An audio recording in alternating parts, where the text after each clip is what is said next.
Hello everyone, and thank you very much for watching. This is me, Mr. P, and this is another episode in a Proxmox home server series. In this video we'll show you how you can self-host and how to use Dockge. Dockge is a fancy, easy to use and reactive self-hosted Docker Compose YAML stack-oriented manager. If you will look online for best system or which system people are recommending for you to use to manage Docker containers, manage Docker Compose files, manage Docker, basically any Docker container, majority of the answers will be you need to use Portainer. I've been using Portainer for about 3+ years now, and it's an amazing system to have in a home lab where it allows you to manage not only Docker containers on a single node, but if you set up everything correctly, you can manage containers over Docker Swarm or Kubernetes cluster. But the Portainer brings a bit of a learning curve at the start because you need to know exactly what to do, what to press, and how everything needs to be set up to properly use a Portainer.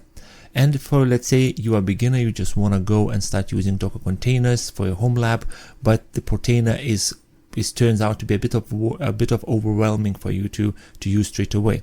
This is where the Dockge comes in, and I hope I'm pronouncing this name correctly. And it is a super easy to set up, super easy to use, basically stack-oriented manager, where you just bring the compose YAML file into the editor. You switch a couple configurations, do a bit of tweaking to your YAML file depending on your needs, and that's it. With the press of the button, you have a Docker container running. So in this video, I'll show you how you can set this up. For purpose of this video, I have created Docker VM inside my Proxmox cluster, and I will use that to demonstrate how you can set up Dockge. Proxmox not allows to copy paste text into and from VMs, as I can interact with this interface. So as I can't copy paste text into VM CLI interface, I will use SSH client, and I have already connected to this virtual machine via SSH. First thing what we need to do is need to prepare a couple of folders inside my VM for Dockge properly to work. And if I press PWD, which stands for print working directory, currently I am inside home Mr. P. So now I will mkdir docker. Mkdir stands for make directory, and the directory name will be Docker. And now if I type LLL, it's going to list the content in sort of like a detailed format. If I'll do ls, it's just going to give me the list exactly what's in there. So right now I do have the Docker container created. I'm going to do cd docker. CD stands for change directory, and then you leave a space and give a directory name where you want to change to. So right now I am inside the Docker directory. I'm gonna do mkdir again and create a directory called Dockge, and right now change directory to that. So right now my print working directory is home Mr. P Docker Dockge. So next thing what I need to do is basically, while I'm inside the Dockge directory, I need to create a file called docker-compose.yaml. And inside here, I need to copy and paste the YAML file from our GitHub repository that is for Dockge. Inside the file list, at the bottom, you should find compose.yaml file. Click on that, and this is the file I need to go and download. So I'm just going to copy this, all that, and just copied all that. Go back into SSH client. And now I'm just going to paste it in. Yes. And that's it. That's pasted in.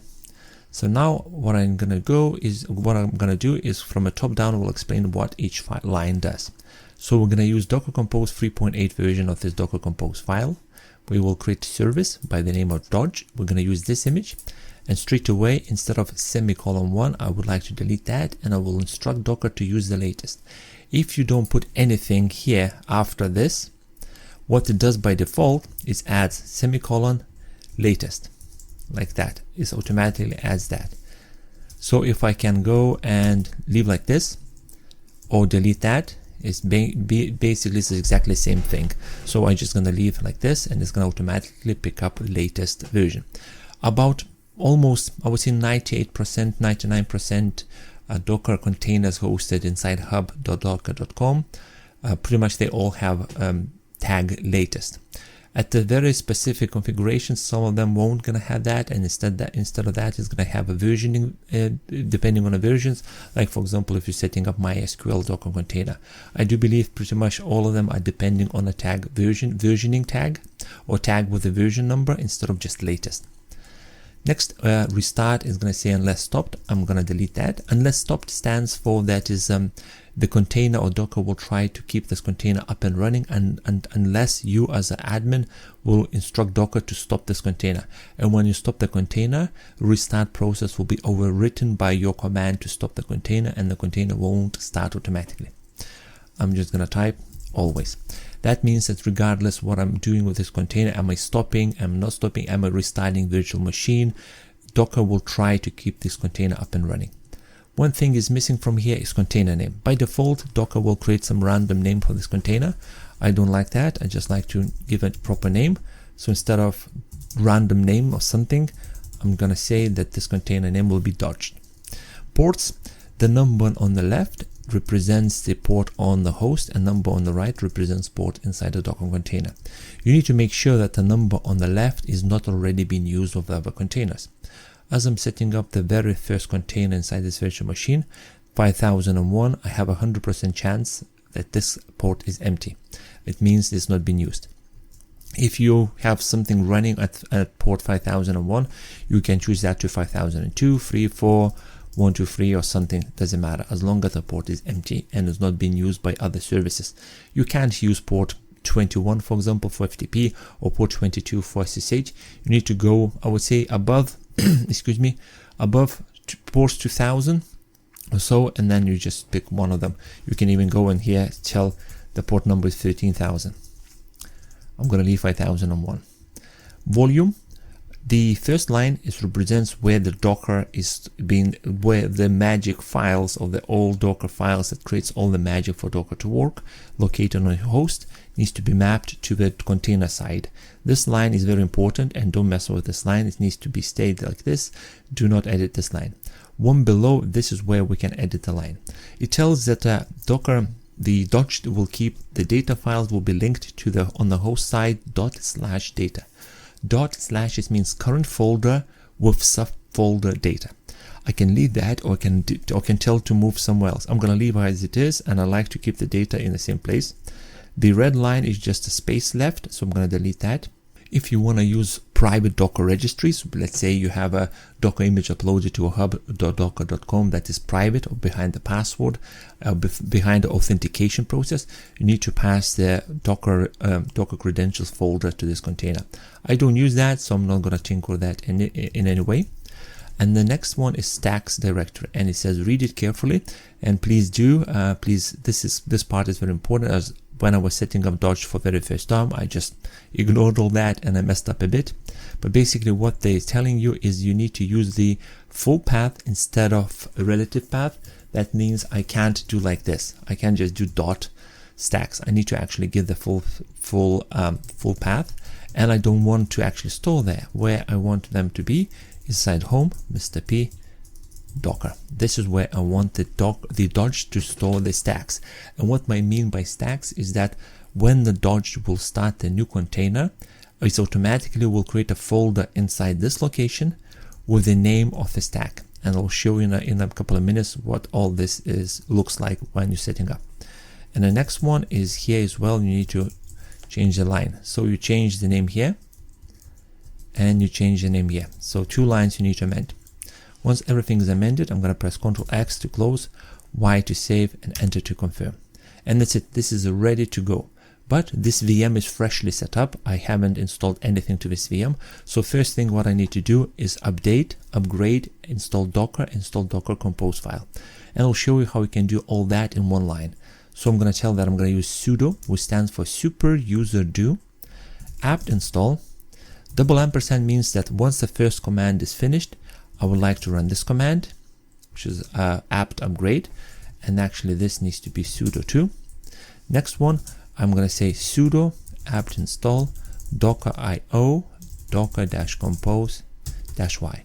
So this one line will install, sorry, I made a mistake. This is not supposed to be installed. This is supposed to be update. Here we go.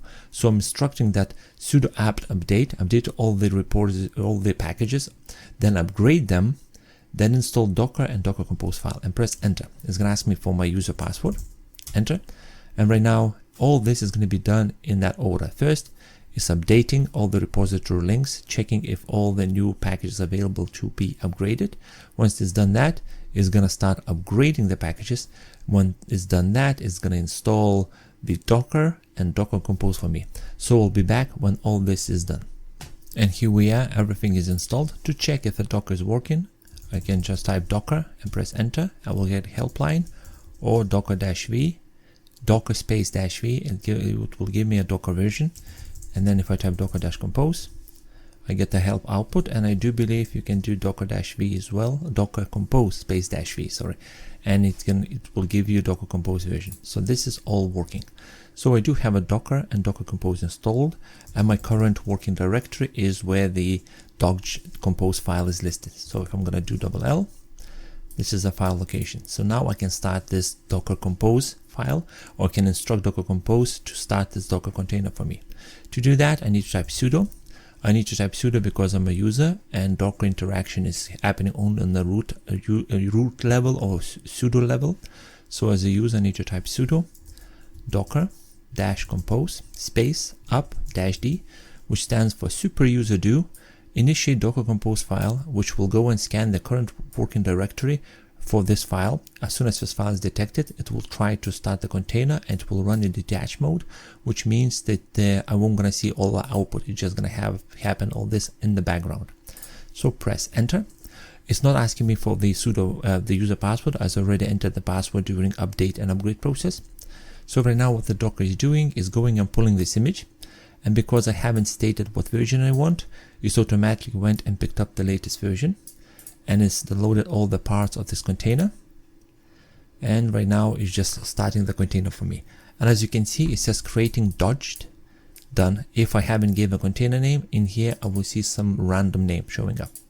So the Docker container is running. To check if it's definitely up and running, I can type sudo docker ps like that, press enter, and I do get an output showing me all the containers that are currently running inside the Docker.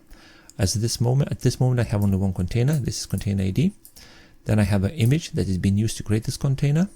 The command that initiated this, created 22 seconds ago, started 16 seconds ago, is healthy and is currently in the starting process. And access, I can go via localhost 5001 TCP, and this is the port that is mapped to any IP address, and this is the name. So container is running. And now I need to just double check what IP address this VM has. In my case, this is the IP address.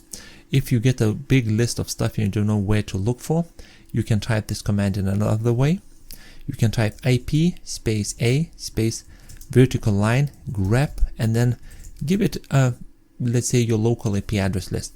I know that mine is 192.1.6, let's say something. Enter, and it will output a line that matches this exact query, which is 192.16. And this is the line that it matches, which ends up with 184. So IP address I'm looking for is 184. I'll open a browser, open a new tab, and type 192.168.178.184, followed by semicolon 5001. Enter. And I'll be greeted with the Dockge welcome screen, and it says create your admin account. Username will be Mr. P. I'll give it a password, and you can choose to your language you want from this list. I will leave this as English and press create. And close that, never close. And here we are. We are inside the Dockge homepage. Currently, it's showing that we have no active containers, no exited, which basically stopped, and no inactive, which basically stopped and completely closed. I don't want them to start automatically again. Quick rundown through all the options inside the on the side homepage. We have a home button, and we have a button that jumps straight away into a console. Then we have the menu here. You can scan the stacks folder if you uploaded any new stack. Click on a setting, will give you a bit more information. So under general, right now it says primary host is nothing here. I suggest you to click auto get and fill this up with the current Dockge VM IP address. This will be helpful once you're setting up the containers. By clicking the port a number, it will automatically assign this IP address in front. You don't need to automatically type this. So I'm going to click save. I get the message saying that it's saved. Under appearance, at this moment, you can only choose the language. Hopefully in the future, they might bring the different themes, light mode, dark mode, and some other maybe themes depending on your, like, you can a bit more tweak. Under security, you can change the password for this user.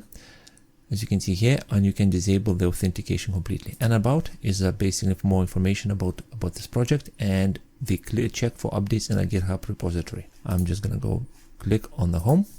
Inside the home page, there is very important, the thing that I very like is the Docker run thing.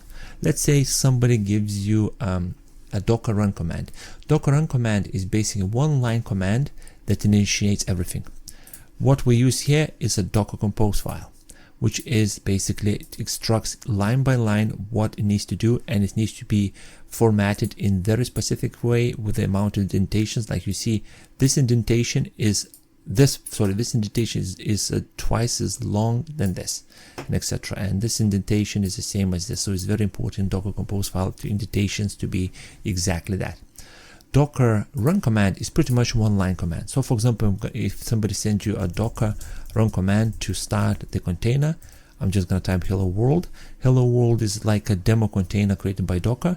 If you can run that, it means the Docker is running perfectly. But the Dockge requires the compose files. So if somebody sends you a Docker run command with the quite lengthy, let's say 100 characters or more, by entering, copy pasting this in here and click convert to compose, the Dockge automatically will convert that into a compose file, and you just need to do a bit more tweaking, and that's it. You don't need to go and try to retype everything, keeping all indentations correctly and everything. Dockge basically will convert Docker run command into a Docker compose formatting. So I'm just going to click back on a home. I don't want to run that. And Docker Dockge agents is a very new feature added, as you can see, still in beta. But basically what this feature does is you can add another Dockge instant. Let's say you have another instant maybe in your work, at your friend's house, somewhere else. Let's say, doesn't matter where. You enter the IP address of another instant, and it can be a different port number. If the port number on the other instance was set up not to be 5001, let's say 5002, you give the username and provide the password, and when you click connect, this Dockge will be able to control Docker containers inside itself and inside this agent, so you can remotely control. You can migrate between them.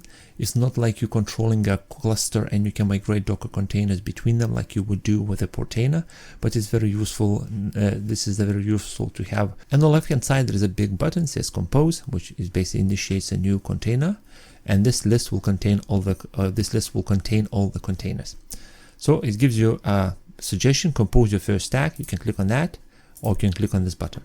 So this is the Docker stack or Docker compose or Docker stack interface. By default, it's always going to suggest you to run Nginx, just to showing you as a template how everything needs to be done. And this is not the container I'm going to run. I will run the Uptime Kuma container. And one thing about Uptime Kuma and Dockge, they're actually created by the same person. So if I click on a person's username and click on the repositories, here's the repository for Uptime Kuma, and this is the repository for Dockge. So once I found out about Dockge, and as soon as I realized that this is basically a same creator and the interface is amazing, it's basically the same as Uptime Kuma, as I've been using Uptime Kuma for quite a while now, 2+ years or more. I quite like Uptime Kuma interface, and Dockge is just, I feel like I'm at home, no extra things I need to learn, apart of a couple of buttons I need to click, but pretty much I quite got used to Uptime Kuma interface, and I quite like the way that it's simplistic and not a bunch of stuff just happening on the screen. Dockge is basically feels like home for me.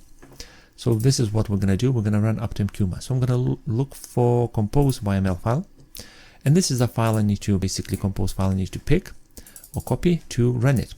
So I copied all that by clicking this button, go back to Dockge, click in here, obviously delete Nginx and everything from here, and Ctrl-V to paste. And I'm going to do the same here. I'm going to delete number 1 at the end, so semicolon 1, I will delete that from here. Then the volume is going to be stored in apt data on the right hand side, which is in container, and that ./data on the left hand side inside the host. So left side for host, right side is for Docker container. 3001 is fine, as I know 3001 is a free empty port, free port, so I don't need to change that. And restart unless stopped, I can change that to always. That's it. env file in configuration is, let's say there is a container that requires to pass certain credentials to access or do some things. You can obviously add the credentials in here, or you can add the credentials inside the env file. And because it has dot, the file becomes invisible or hidden. I can demonstrate that for you in here. So if I change directory to home, so right now I am inside a home directory. Let's make this actually a bit bigger. So inside a home directory, if I type ls, you see that I only have a Docker folder. But if I type $L, there is a container called .local folder.local, folder.sh, folder.cache, and these are files that are hidden. So they're not visible because they have a dot in front. You can see them by running a different list command, but just by running ls for list the files and content of this folder, only you see one. So let's go back here. So in the env file it becomes invisible, or not invisible, becomes hidden, but you can store different credentials here. And now if I'm going to open this, it should create a network, uptime Kuma. Here we go. Now it's created like this. So it's going to create a new network, uptime Kuma. I can use that, or I can just exit that and say use a default Dockge container. That means that Dockge and uptime Kuma will run in same network, which means it's going to be a same IP range. But let's say if you're going to have a container that you need to run in together with another container. Let's say you have some sort of a container that requires VPN. So you have a container for the service and container for VPN. You can link them both into one network and they're going to communicate between each other depending on a VPN setup. So that is that. Dockge engine agents. So this is where I mentioned to you in a couple of minutes ago. If you have more than one, you will be able to pick which one you want. Currently it just says current, but if I will link a couple of more here, I can choose where this container needs to be sent to work. Container name, so you can give it a different name. It's going to add a same container with a different name. So let's say if I'm going to say test123 add. As you can see, it's created another container with the same name. It's just going to say test123. Delete, and that's it. Next one is extras. You can add the URLs depending on your setup. So xDockge, you can add the URLs to do certain things. And this is pretty much it. I can save the container. I can save and inactive, stop and make it inactive, but it's no point because it's not even running yet. Instead, I'm just going to click deploy. And right now I get an output. It's saying it's done loading, or it's running and done loading 12 layers, which pretty much stands for 12 parts. So this container, Docker container, is split into 12 parts, and each of them needs to be done loaded and set up. If I go back to SSH and I try to run LL, I still have a Dockge as a single folder inside the Docker folder. So let's go back to a browser and let's see if it's running. So I can see it's starting. This is the output of the Docker container, or just basic output of the Docker logs for this container. If I click on a bash, I will automatically be logged into that container, so I can interact via CLI inside this container. Let's click back, and it is saying starting. I can restart the container.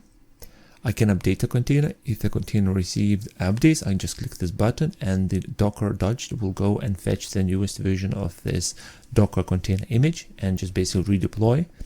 I can stop the container, or I can stop, make it inactive, or I can delete completely.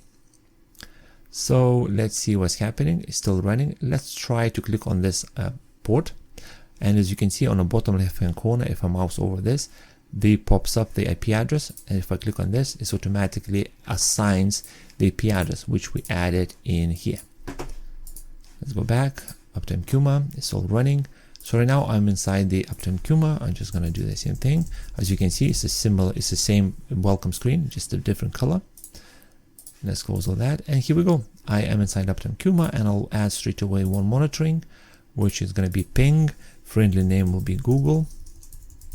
Host will be 8.8.8.8. So I want to ping Google DNS, DNS server. Save. That's it. So I'm basically Uptime Kuma right now monitoring. The uptime monitoring is the Google DNS server live, and it's working. So green color, this means everything is fine. Back to Dockge. Everything is ticking, always running. And let's say I need to restart the container. I'm just going to click restart, and Dockge will go and restart the container. As you can see, it says uptime Kuma -uptime Kuma -1 That is why, because I haven't gave the Docker container name, I'm just going to go click edit at the top here, go inside this edit page, edit block, container name, uptime Kuma, and I'm going to say deploy. So right now it's deploying this container for me, and it should create a different, here we go, container uptime Kuma instead of uptime Kuma 1 is being created. So right now the container name is uptime Kuma and is running. Let's go back here. Let's try to restart or refresh the screen. I can see the Docker DNS server is running, and that's it. This is the Dockge. It's simple to use, very easy to understand how you need to click, what you need to click around, and that's it. You have a Docker container running in no time. It is not perfect. Dockge is not perfect. There is one thing that a bit of annoys me. It's not a big deal when you have 5 or 10 containers running. But if I look back to my Docker Portainer setup inside my Docker VM, I have 28 containers running from 23 stack files. So 28 containers is not the biggest number. There is a lot of you out there running 50, 60, 70 containers. But what I like in the Portainer and what the Dockge doesn't have, if I click on my Galaxy Dock instant, I'm going to see containers. Inside of Portainer, I do have a list here on the right hand side. Gives me all the port numbers that this container is using. For example, FileZilla using 3000, 3001. In Dockge, sadly, when you have 30, 40, 50 containers running, there is no way for you to check what port is being taken unless you will go and click in each of them and find out, okay, this is fine, this is fine. Like for example, let's say I'll go to compose. Let's create another uptime Kuma. Let's copy that. Let's say I will create this. Okay, stack name will be uptime Kuma-1 new, for example. I want to run inside here. Okay, it says uptime Kuma default. Yeah, that's fine. I don't really, yeah. Click deploy. So now I'm deploying the container straight away. It cannot run because endpoint is basically the port is already allocated. Okay, is it 3002 free? Let's change that to 3002. Run it. Okay, 3002 is empty and it's right now running, so I can access uptime Kuma through this port. And it's great, but right now I'm gonna try to run the third one. How I'm gonna know if it's, for example, 3000 is empty or 3000 was empty, unless you memorize all the port numbers. So click on the first one. Okay, 3001 is taken, 3002 is taken. Okay, so that means 3003 should be empty. Uptime Kuma new, and deploy that. And now you're trying to run the fourth one. Okay, 3001 is taken, 3002 is taken, 3003 is taken. Okay, so 3004, hopefully 3004 will be free. So we've tried 3004, but turns out 3004 is already taken. So it is a bit of basically just going through each of them. Like I said, 5 or 10 containers, not a big deal because majority of the containers, they all sort of use the default port. Like for example, if you're trying to run Remina, by default that will be port 3000. As generally everybody knows, Remina will run on 3000. For example, if you try to run Plex, port number, and that should be 32400. So Plex is always use 32400. That's sort of, I already expect that. When you have a lot of services that pretty much all rely on a port 3000 or on a port 5000, and it becomes a bit of a task for you to go and check each of them. Where Portainer, if you just go Control F in a browser and just go and find which one is empty. This is the one gripe I have about Dockge, is that there is no easy way for me to check what port is used or not. My suggestion would be maybe here where it says active and uptime Kuma, maybe on the right hand side have, let's say, 2 port numbers showing up here, maybe somewhere else, or something just to show all in one place which port is being used by which container, instead of me just going and clicking on all of them and trying to find out which port is empty. Thank you very much for watching. I hope you enjoyed this video, and I'll see you in the next one. Goodbye.